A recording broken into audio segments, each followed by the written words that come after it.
Estou no pesqueiro do Nereu, aqui em Garuva.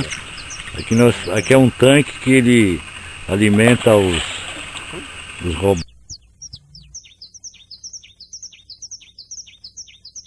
robalos, as tilápias, depois ele joga para o rio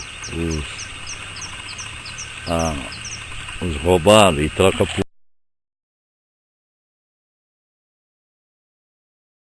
por a levina.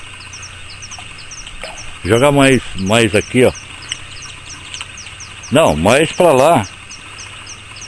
Isso. Ó, o ataque.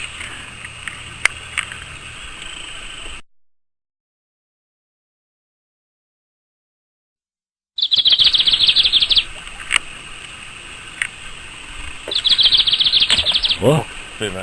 Joga de um em um.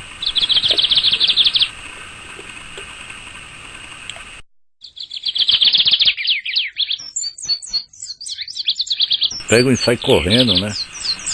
Ó. Olha o tamanho daquele roubado. Ó.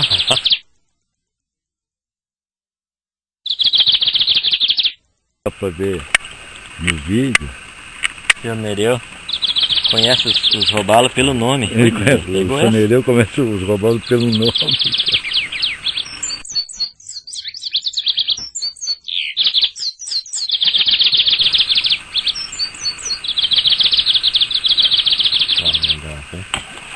Nossa, olha o tamanho daqui. Tubarão, cara.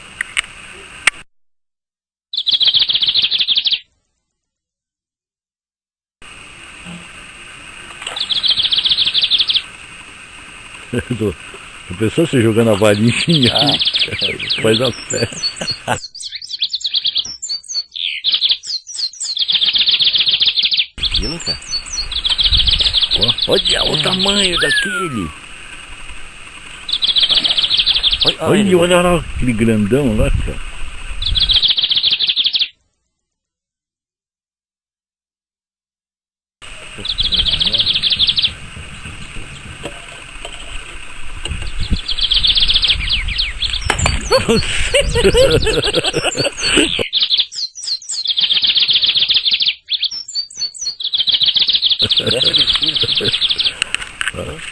Aqui é a posada do Nereu. Chacrinha que eu comprei, né? Daí que eu comprei esse Que coisa linda.